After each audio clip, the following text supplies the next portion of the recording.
It's at least going to be a full week of not being able to get over this loss. The finality of it all still hasn't sunk in. Last night, we saw the Florida Gators win the national championship, and you just can't help but think about Duke being in that spot. Man, this is an awful feeling.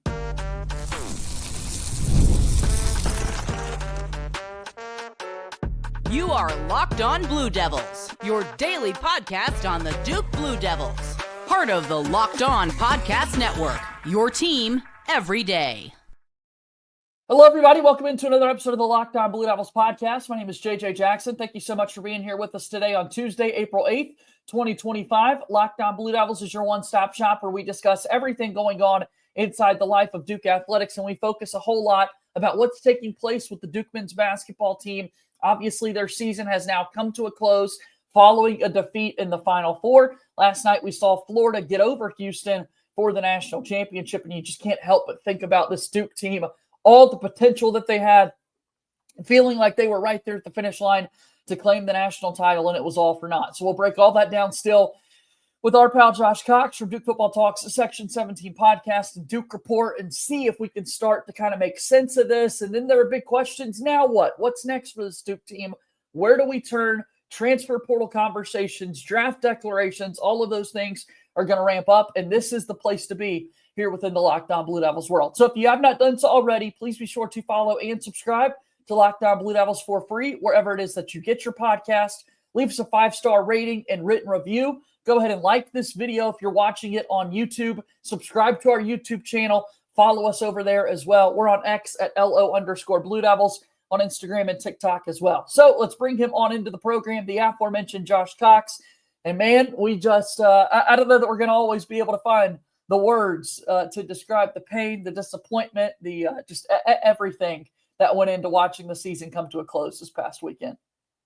Yeah, it was like an out-of-body experience, right? Just, it went from, super confident and there's no way in this world that this lead is gonna be overcome by Houston, to just hold on and win the game, to all the range of emotions for Duke fans. And I believe, JJ, if you would have said a month ago that Duke loses to Houston in the Final Four by 3 points, I think Duke fans would have been like, okay, like, I don't want that to happen, but I get that. So I don't think it's the fact that Duke lost. That's really the sticking point. I believe it's the way in which it happened and the details surrounding the final 8.5 to 10 minutes of the game, and the multiple just I wish you could go back and do it over type of plays. And so yeah, I mean, definitely disappointing. I was watching at Divines, which is Duke spot downtown Durham, and man, it went from peak to the lowest of the lows very, very quickly there, for sure. Yeah, it's just so final. I mean, the season's over. Now you say goodbye to all these people after a year in which it felt like, this team was destined for greatness with everything and a title that they had been able to accomplish. And I know that as we get further away, as is always the case, there will continue to be, once again, this great appreciation for what the team was able to do. College basketball, it is so hard to even get to a Final Four. And yet here we are celebrating the 18th in school history. It still stings, though, because in the moment you felt like this was the team that could get it done. I mean, historically good when you look at the analytics. And then to your point, when you factor in the very game that Duke was playing.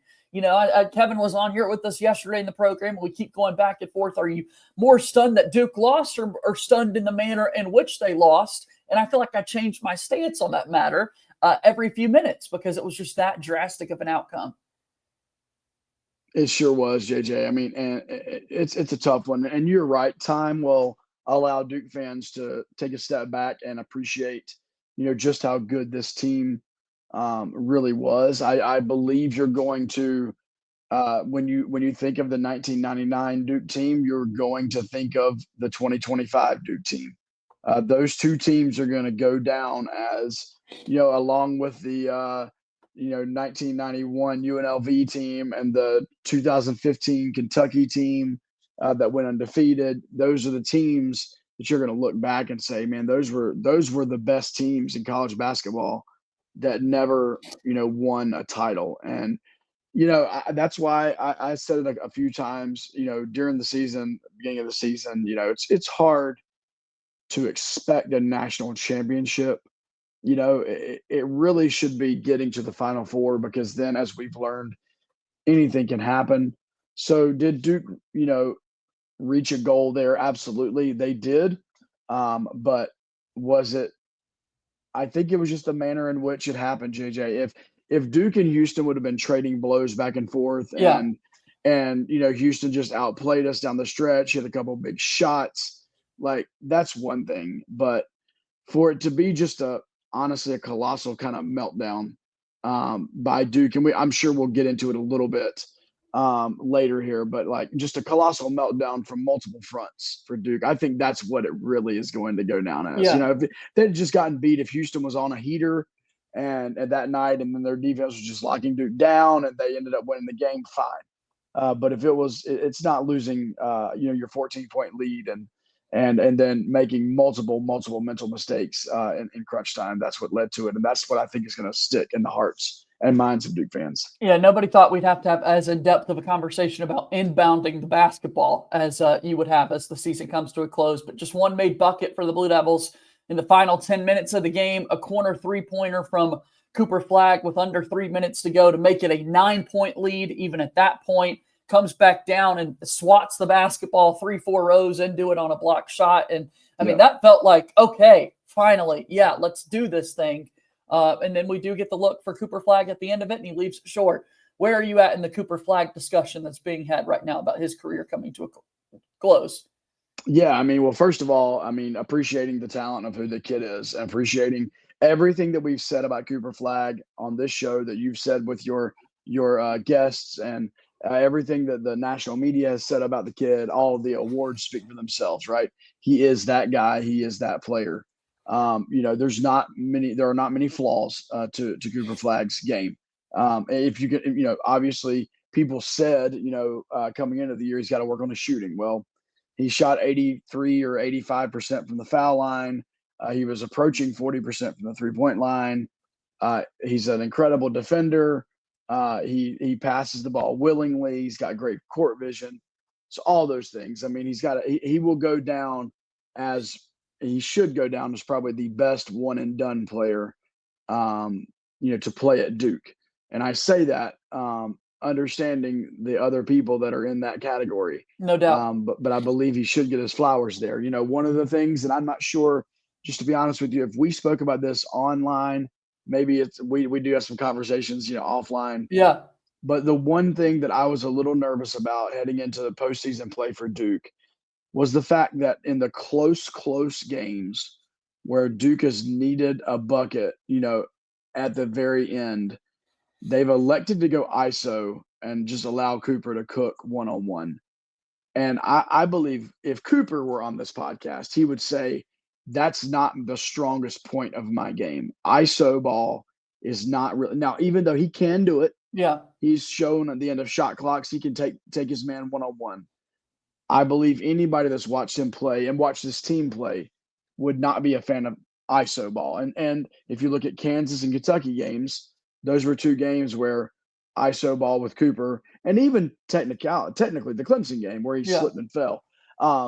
So, he ended up getting an incredible shot off, a great shot, a clean look. So I can't really complain.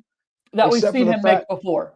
We have, but except for the fact that I'm just a big fan of like running one of your offensive sets. Yeah. Like, run what got you there. Like, Con Knippel only had 9 shot attempts in the entire game, and the kid was on. He was hitting. Yeah, that was criminal. Like, run something where Con's in the corner and Cooper's coming towards him, and the defender's got to choose. Am I going to help off onto Con or onto Cooper and leave Con, or am I going to not help and Cooper's got a lane?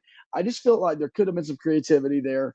That's neither here nor there. There's many other mistakes. That's not the main one.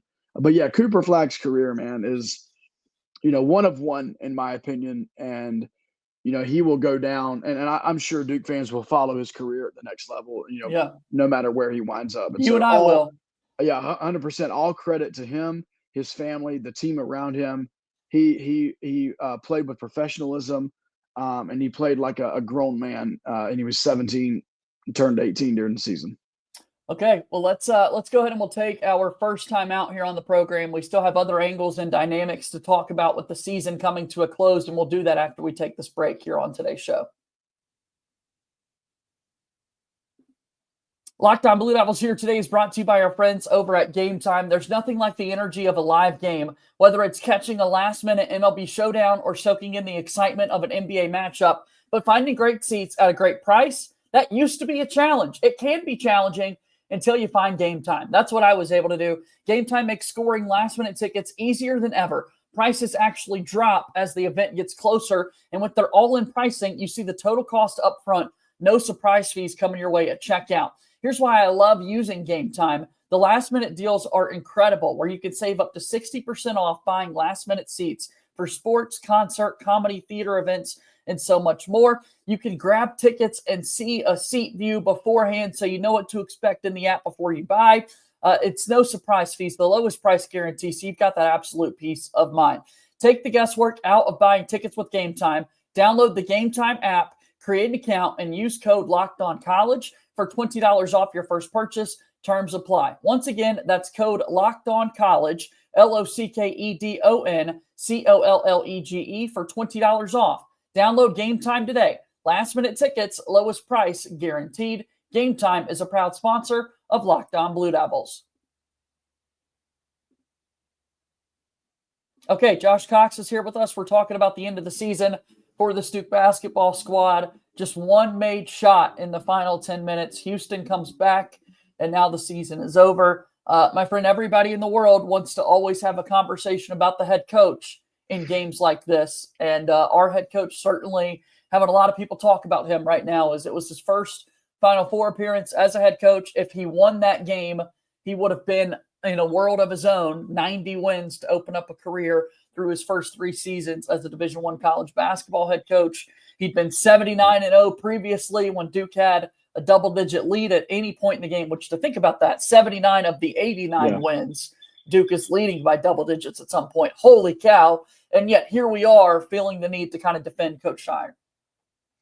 Yeah, I mean, look, he's a player's coach. His temperament is what it is. But the criticism of stalling with 8.5 minutes to go is valid, right? I mean, you can't deny the fact that it did not work. Now, I'm sure there are analytics out there as to the reasons why, and this is something that he inherited from Coach K. I mean, Coach K was famous for this, taking the air out of the ball. But man, 8.5 minutes to go was a little early, and Duke literally started at the 8.5 minute mark, running that shot clock all the way down. And I think something that we have documented throughout the year, we talked about it specifically leading up to the Arizona game, was the fact that November Duke was playing very slowly and kind of grinding it out, and a lot of the scores were in the 50s, 60s, and 70s, right? But March Duke was much more pushing that 80s, 90s, hitting 100 in the scoring column. Yeah. And so Duke had become very good at moving the basketball up tempo and getting into their sets quicker. So Coach Scheyer in this case elects to go slow it down with 8.5 minutes to go, and it wasn't the right call, right? It wasn't. I mean, there's no other way around that. And you maybe let it go to the 5 minute mark, or I think Duke fans would obviously say go to the under 4, but just keep the pedal to the metal. Now, to play devil's advocate, understanding there are teams that do that and end up turning the ball over, end up taking bad shots, and there is the other side of that equation. But I just feel like slowing the game down, and I have the receipts for this. In the moment, the people I was with, I looked at them and said, it's way too early. Yeah. It's way too early to slow down. So this isn't something I'm trying to say in after retrospect. Yeah.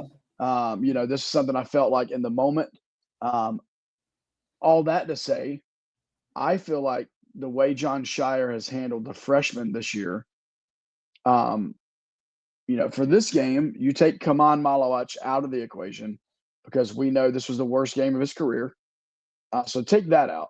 But, Khan and Cooper, he handled these guys 10 out of 10, right?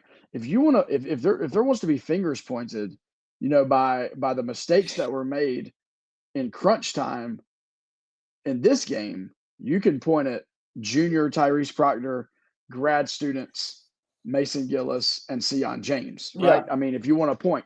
So I felt like Jon did an incredible job with the freshmen. Listen, the command thing, like, super frustrating. His plus minus was -20. Malik Brown was by far the better option there and showed it throughout the game. I understand Malik wasn't going to play every second of the second half, so I understand that, but it is what it is. All that to be said, the fair criticisms of this game, they are fair, but Jon has done an incredible job. This will haunt him. There's no question about it. Right.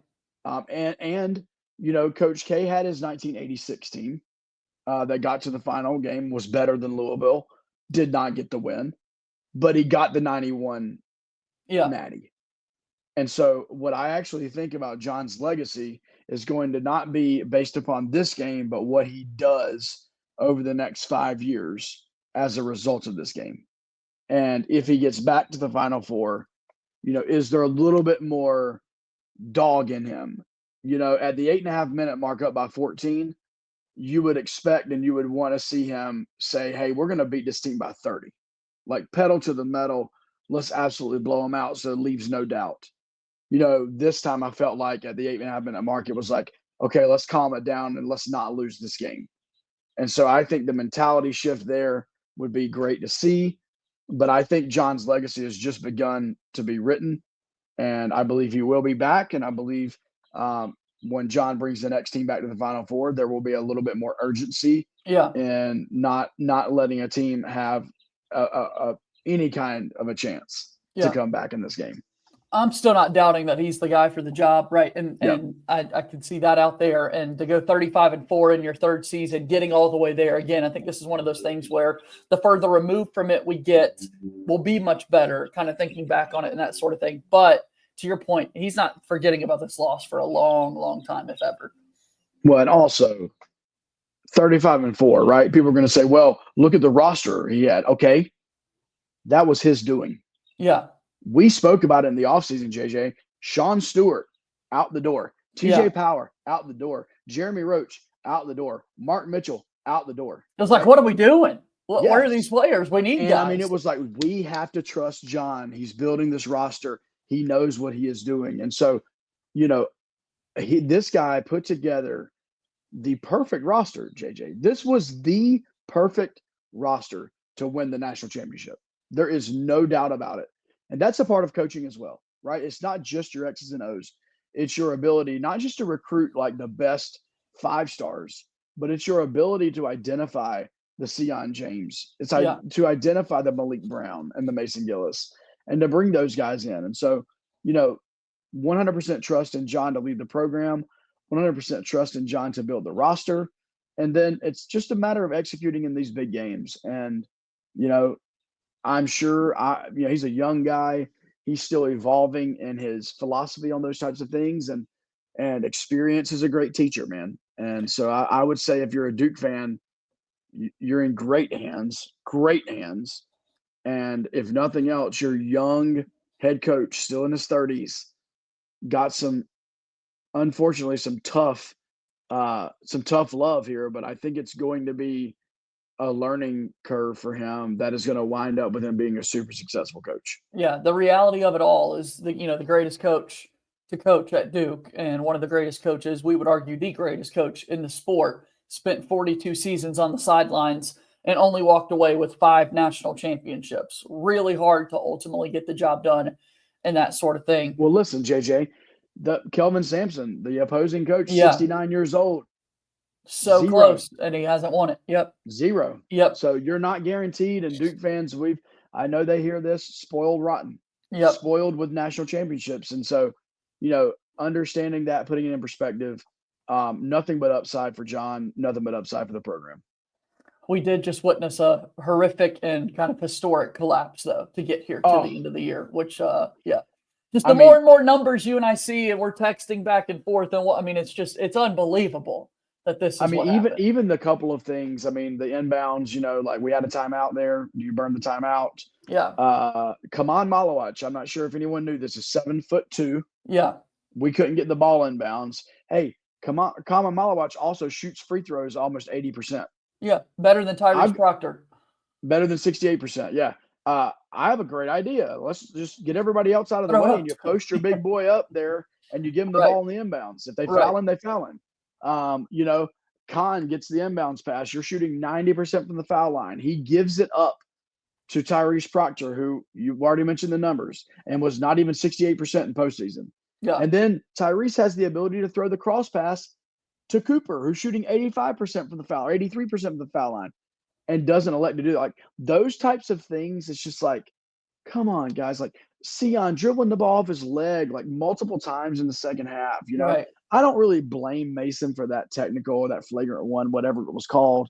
But it's just like, man, like that can't happen from your 24-year-old. Like, Yeah. keep your arms down, man. Like, we can't afford to give these guys free points. So, yeah, man, like that's where the fan in me and the gripes can get there, and I just have to take a step back and realize, man, these guys are in. I mean, there's 70,000 people watching them or whatever in the heat of the moment, and that's really tough to think through all those things in real time. The last point we scored was on an inbounds technical foul. Like, when have you ever seen that before, right? I mean, we instantly knew you can't do that. You can't touch the basketball when Sion's trying to inbound it, and yet it's still, that makes it a 6-point lead at that point, 67-61 when that takes place, and still just couldn't quite finish. Man. JJ, you're giving me. I'm angry. Like I came on this podcast, I was having a decent day, and here we go, and now I'm angry. But no, listen. If that's the way you feel, that's the way I feel.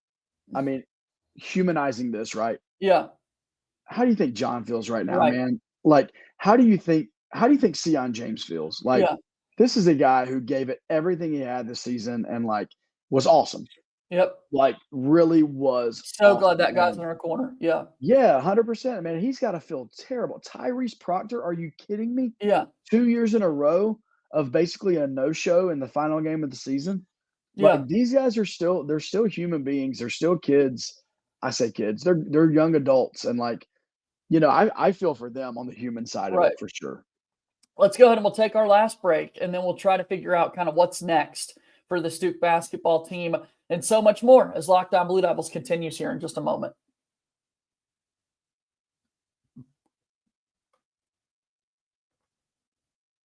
We want to say thank you so much for making Locked On Blue Devils your first listen and first watch here today. For your second listen, make sure that you check out the Locked On NFL Draft podcast with Damian Parson and Keith Sanchez as your favorite collegiate players get ready for the next level. Get the latest draft rankings, rumors, and news every single day. Find Locked On NFL Draft on YouTube or wherever it is that you listen to your podcasts. NFL draft season is here. Spring football here as well, right around the corner. All that and more here on the Locked On Podcast Network. Aforementioned Josh Cox is here with us right now. You can hear there, buddy, we're promoting the NFL draft coming up here across Locked On. We've got spring football that's also taking place. So while we're very heartbroken that the basketball season has come to a close, the sports calendar, man, it just keeps on going. We're kind of on to the next things. Oh, look, shout out to the unknown sports, Duke baseball, right? Well, Duke softball. Yep, just swept UNC, Carolina. Yep, swept UNC. I think they haven't. I think they've won the last 15 against UNC or something. But yeah, it's listen. I mean, Duke's a football school. What we're talking about? Spring practice is going, But no, I mean there's a lot going on there. But I mean, hey, no rest for the weary on basketball because immediately you have what's next, right? The new world that we live in. I mean, I'm surprised. Here it is Tuesday. I'm surprised we've not already heard. If there is going to be portal stuff, right? Who knows? Only thing we've heard, you may have mentioned it yesterday with Kevin, is Darren Harris evidently in the locker room speaking, I believe, to Mark, mentioned his plans to come back. I'm assuming that's his official plan. Right. In the heat of the moment there, it's tough to, kind of try to answer that question, I'm sure. But yeah, going to be interesting. Going to be interesting in the offseason for Duke. That's the big question, because also now that the season has come to a close, this is when we'll also start to get, we know that certain guys are bound for the NBA, but Duke always puts together those really nice produced draft declaration videos to celebrate these guys and the years that they have had. So those will start to come out in the next few days. And then the immediate focus goes into roster building mode and trying to figure out exactly what this team needs to be successful with the freshmen coming in and understanding who is coming back of the bunch. Yeah, I mean, for sure. So you have guarantees, right? Right. Cooper obviously is gone. And by the way, like delusional fans, like, no, I don't care what NIL, no, no. Like, I love when I believe it was Dan Patrick asked John about it, and John was like, he's like, have you had a conversation with Cooper about next season? No. No. Do you plan on having? No. He's the number 1 overall pick in the NBA Right. draft. Like, He's out of here. I'm not even talking to him about it. There was a sports economist, I think with like Front Office Sports or somebody, that I saw a week or two ago that said if he were to, for some crazy reason, decide to stay in school 1 year, he could potentially lose out up to $125 million strictly based upon the growth of the NBA and like those super max and max deals. Like he could definitely, like, if he caught it at the wrong time, Right. he could lose out on hundreds over $100 million. So absolutely ridiculous for him to even consider. So that's number 1. You obviously have Mason is out of college eligibility, Sion out of college eligibility. And okay, so those are, the for sure things. You have another for sure, Con Knipple. Con is, projected in the lottery in the draft. Yep. We've seen the Con type player, not the same player, but let's take a Jared McCain. And you saw the success that Jared had in his first season before he was injured. I think those types of things bode well for Con. He's going to get drafted. Kaman Malawach was here for 1 season. Yeah. He is going to the NBA. Does he need to develop? Yes. Yes. But let me tell you another kid that needed to develop. His name was Joel Embiid, and he did just fine for himself. Okay, Right. So like, he will go and develop while making millions of dollars in the league. And you're allowed to do that at the next level. Yeah, just because you're drafted doesn't mean you're not allowed to keep developing. Exactly. So those 3 are gone. Your question marks begin at the Isaiah Evans, Tyrese Proctor level, right? Yeah. As far as NBA declarations, maybe you could say transfer portal. Man, I don't see it for those guys. It would surprise me if Tyrese transferred. I mean, I'd be hurt if Tyrese Proctor wears another college jersey. Yeah, the bond that he and Coach Scheyer have seems to be a legitimate bond there. And, I think Tyrese, I would love to see him back for it. I don't know. I have no insight there. But and then Isaiah, I believe a month ago we would have said, hey, there's a potential there. Isaiah's going to declare for the draft. And certainly Isaiah could go test the waters and get a first round guarantee from somebody and make the jump. Like, I mean, his offensive skill set is absolutely there, and don't sleep on his defense, right? Like, but I think those are the 2 biggest ones for Duke. Obviously, Malik Brown still has a year of eligibility left. You would hope that you could have him return. Pat Gongba showed signs of really, really, really being good. And Duke fans look to him and Cameron Boozer together kind of as a post presence next year would be fun possibility. Pretty fun, right? And then you have the wild cards. You have Caleb Foster. That's a wild card, JJ. Like, once again, if you rewind a month, I think Duke fans would have said, hey, we're leaning, 70-30 that he's out the door. Yep. Now I think you're looking at the fact that that kid really did keep his head screwed on straight this season. And he made the best of his situation. And, I might be 70-30 on the opposite end now. Yeah. Like, I think he's going to come back. And so he was locked in during that Final Four game. That was really 100%, 100%. And so, that those are the question marks. And then it's a matter of, will Duke land the final recruit and Nate Ament, who has pushed his decision out, which I don't blame him. He kind of wants to see where some of these chips fall, I'm assuming. Yeah. And, John's got to put together another roster next year. I will promise you this. Next year's roster will compete for the ACC championship.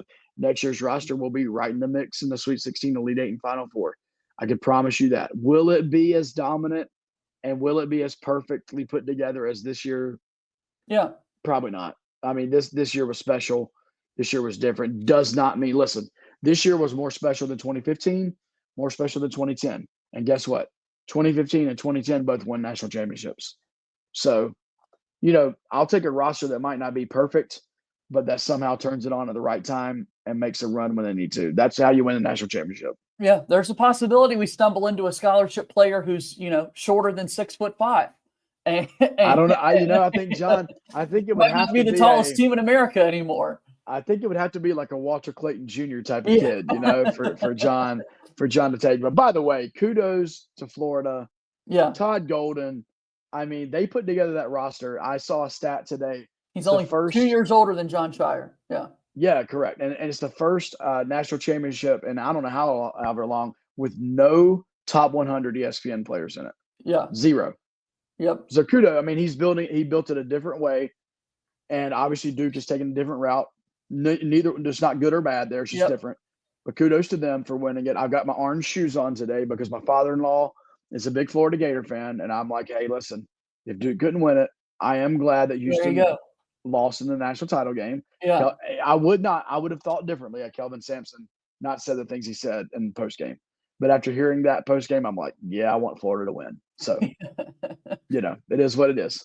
Tell us about Duke Report and all the things you got going on, man. Yeah, man. So shout out to Duke Report, Freddie Hodges and the team there. Really this season was able to really bring you some good behind the scenes stuff in the locker rooms after games. I'm really closely following this team. And so follow all the basketball stuff there at Duke Report on Twitter. And then, as we mentioned, football season is around the corner. Section 17 podcast is going to be releasing a new episode within the next few days. I had a conversation with a couple of the players during spring ball. So that's going to be a good one for to cure the sorrows of Duke basketball. We're bringing you some Duke football content, right? You told the world last week on the show it wasn't the right time to be releasing football content. People, I mean, it's recorded. It's 2 weeks old now, but it's all relevant. But we're like, we're not fighting clicks, man. We're not fighting. He said, "Now's the time. Go football." Now's the time. That's awesome. Maybe knowing our luck, we'll put it out the same day that like 3 guys make their announcements for next year and whatever. We'll get lost, but hey, you can follow us over there. And obviously, as you mentioned on your show every day, subscribing to Locked On Blue Devils here on YouTube or wherever you listen. Like, subscribe, rate, review, all that good stuff, and we'd appreciate it as well. We're trying to grow that Duke community, right? Yep. And try to. There's a lot of other schools out there that have a whole lot of people talking about them, and we just want to continue to grow that for not just Duke basketball, but Duke football as well. Absolutely. See you, man. Good to see you. Thanks, JJ. Have a good day, man. All right, that's Josh Cox joining us here on today's episode of Locked On Blue Devils. Always appreciate his thoughts and insight. Day by day, we're going to get over this Final Four loss, I hope, and we'll get focused on what's to come in this upcoming season. We'll talk to you again tomorrow. As always, go Duke. My name is JJ Jackson. Thank you and good day.